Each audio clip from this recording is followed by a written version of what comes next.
We've talked about flock cameras before, the ones that photograph every vehicle that passes and builds a 30-day record of where you've been. Well, we have some important updates. The story used to be about rapid expansion and early warning signs. Now the picture has shifted in ways that matter to every driver. New high-profile mistakes are still surfacing, including one where police tracked an automotive journalist in a press vehicle for days before boxing him in and his wife with multiple cruisers in a parking lot.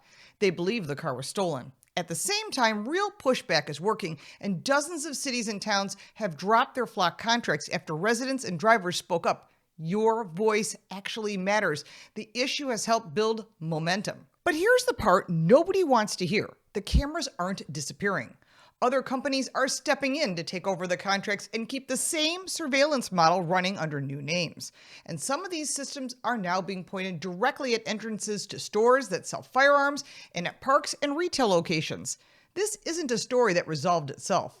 It's one that's changing form while the core problem remains. Before we continue, I want to remind you to like, subscribe, and click that bell for notifications because there's a lot of news coming fast and furious in the automotive industry. These cameras collect data on millions of vehicles regardless of whether the driver is suspected of a crime.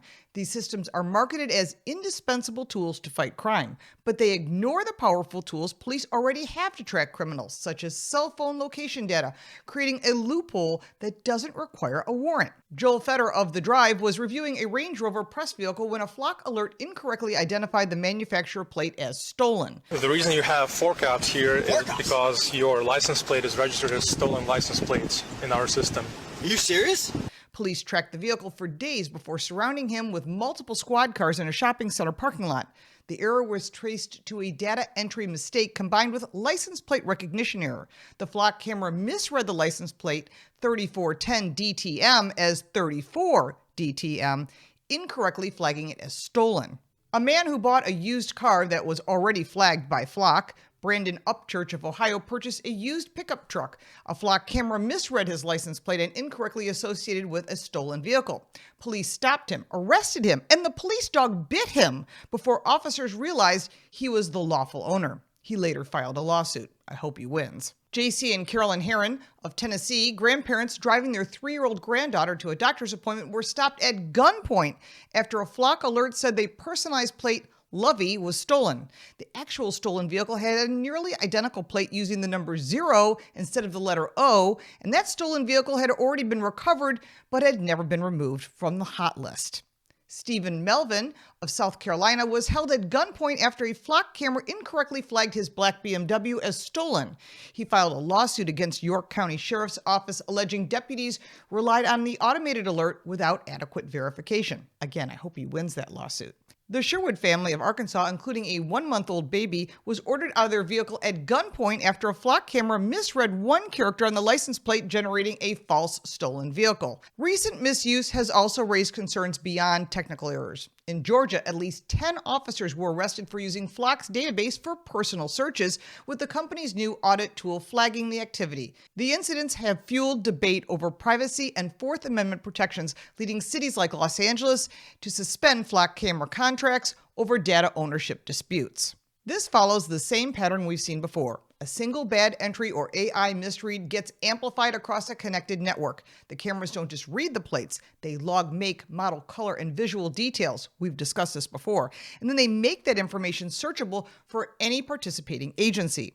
Police have been told to verify alerts, yet the real-world stops show that verification sometimes happens only after the fact. When the input data is imperfect, the output is too.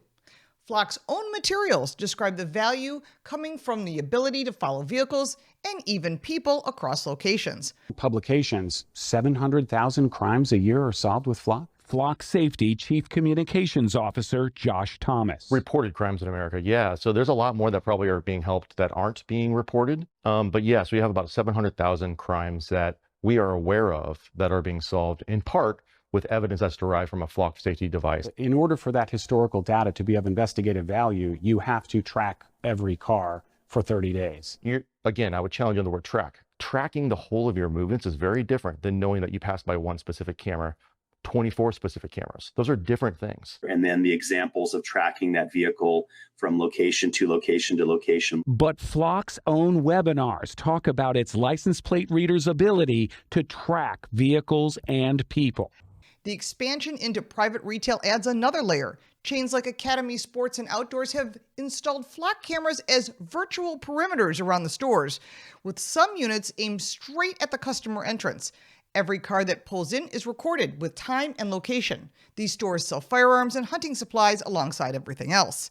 The data makes no distinction between someone buying a cooler and someone buying ammunition or hunting gear. What we're watching is not the end of the surveillance approach. It's a transition. Cities that canceled Flock are not removing license plate readers entirely in most cases. They're replacing them with systems from other vendors, often with slightly different contract language around data sharing or retention periods. The core capability, photographing every vehicle and storing the movement, stays in place. The debate has moved from whether to collect this data on everyone to who gets to run the database under what rules. This directly touches Fourth Amendment protections. The recent Supreme Court decision in Chetry versus United States made clear that the detailed third-party location data carries constitutional weight. Yet vehicle movement records captured on public roads continue to be collected at scale with far less individualized process than traditional warrants require. When that same data infrastructure gets pointed at retail locations tied to constitutional activities, the questions become sharper. Recent misuse has also raised concerns beyond technical errors. Like I mentioned before, in the state of Georgia, those 10 officers were using the Flock database for personal searches, and they were arrested, as well as fired, of course. But these incidences have fueled debate over privacy and Fourth Amendment protections. Meanwhile, an independent effort called DFlock is doing the opposite of what the companies want. There's a link down below, and it's dflock.org if you want to check it out. It's an open source project and app that maps known automated license plate reader locations across the country. People are using it to see exactly where the cameras sit in their communities. Some are even changing their routes to avoid them. The transparency is a motivating action. Residents are showing up at meetings with specific addresses and asking hard questions about contracts, data retention, and verification procedures. That public mapping is turning abstract concerns into concrete local accountability, and you can go on and report cameras as well. Flock built a large business selling this capability, but its recent controversies have created an opening. Competitors are moving in to capture the contracts that cities are rebidding. Axon, already deeply embedded with police departments through body cameras and evidence systems, has picked up several of the accounts that are left by Flock. Other established players are also positioning themselves as the better governed alternative. Motorola Solutions, or Vigilant Solutions, operates as one of the oldest and largest nationwide ALPR networks used by state police and local agencies. Recourse Systems offers AI-based roadway intelligence. Genetec AutoView is widely used in large municipalities and universities. LSAG, spelled ELSAG, now part of the Leonardo Group, which we talked about last week, is another long-established provider. This is the same company behind SignalTrace, which combines ALPR data with signals from nearby electronic Bluetooth devices. We talked about this. It is tracking and pulling together information from devices, your watch, your AirPods, literally everything, to create a dossier on you. And if you never gave permission for them to do this, how are they connecting all this data in your car and from you to put together this information? The money follows the data. Every new contract, whether it stays with Flock or moves to another provider, means more cameras, more stored records, and more reoccurring access fees. Private retailers gain security monitoring at low marginal costs, and law enforcement gains a tool that requires less traditional investigative work. The driver on the road supplies the raw material without compensation or meaningful consent. When one company faces pushback, another simply steps in at the same revenue stream. Now, we talk every week about not overpaying at the dealership or at the pump or on your insurance, but if I told you that you were overpaying on your car insurance by hundreds of dollars a year, you'd fix it today. So why are so many people doing exactly that when it comes to Medicare? When you turn 65 years old, you're required to apply. Most people pick a Medicare plan once and never look at it again. Meanwhile, prices and coverage change every single year, just like model years in cars. What would you do with an extra $1,100? Because that's the average healthcare savings for people who have worked with Chapter to compare all of their Medicare plans. Chapter reviews your current coverage for free and tells you honestly whether you're in the right plan or paying too much. People who work with Chapter save an average of $1,100 on healthcare costs. That's real money back in your pocket. If your current plan is actually your best option, they'll tell you that too. That's honest advice. Call 218-666-7429. That's 218-666-7429. Also check out askchapter.com/carcoachreports. The link will be down below. Now, to grasp the scale of these traffic tracking cameras, here's some breaking news. FedEx has partnered with Flock Safety. The company has added automated license plate recognition and video surveillance to its operations and already works with a network of around 40,000 cameras spanning 4,000 cities across 40 states. FedEx has more than 87,000 vehicles in its express and ground fleets, and the technology is now broadly deployed across its U.S. operations. FedEx has agreed to share its Flock surveillance feeds with law enforcement, and Flock is believed to be one of 4 multi-billion-dollar private companies with this arrangement. This has gone far beyond street corner cameras and into corporate fleets. If you drive regularly, this network already has pieces of your movement history in more places than it did last time we covered this. The inaccuracies mean that a data error can turn a normal day into a high-stress police encounter. The expansion into retail and public spaces means records are now being created at locations where people exercise everyday rights, everywhere you shop, park, and play. The Fourth Amendment protects you from unreasonable searches. That protection is being tested by rolling databases that do not require individualized suspicion to populate. The fact that the cities are swapping vendors rather than ending the practice shows the infrastructure is becoming normalized. DFLOC's mapping work is important precisely because it lets ordinary drivers see the scale in their own area and decide whether they're comfortable with it. The CEO of Flock has gone so far as to call people who report camera locations to DFLOC as terroristic and worse than Antifa. And then unfortunately there's terroristic organizations like DFLOC, whose primary motivation is chaos. They are closer to Antifa than they are anything else. And that I think is unfortunate because we don't want chaos, or I don't want chaos. That kind of reaction tells you how seriously some in the industry take public scrutiny. And if you want to hear more about that, you can watch my breakdown right here. This isn't about one company. It's about whether comprehensive vehicle tracking on public roads becomes a permanent background feature of driving in America, with the data accessible to multiple agencies and, in some cases, private partners. The Pushback is already producing concrete results in cities across the country. Los Angeles is letting its 3-year contract with Flock expire without renewal, with officials openly citing concerns over mass surveillance and collection of data on regular Americans who have done nothing wrong. Even in a deep blue city, the department is stepping away from the level of constant tracking. In Evanston, Illinois, the city not only ended its contract, but ordered every Flock camera removed after a state audit found the company had been illegally sharing Illinois data with federal agencies. South Portland, Maine has already had its own cameras taken down following strong community opposition over its privacy and constitutional issues, and Flock confirmed the account is closed. Westland, Michigan is removing its 10 cameras when the current contract ends at the end of the month, after residents and divided city leaders raised serious concerns about data access and the technology role in everyday policing. Other communities have taken similar steps with varying degrees of follow-through. Denver chose not to renew and moved to a different provider with stricter limits on federal data sharing and shorter retention periods. Nearby Longmont and Fort Collins also dropped Flock after council reviews directed that data collection stop and cameras be removed.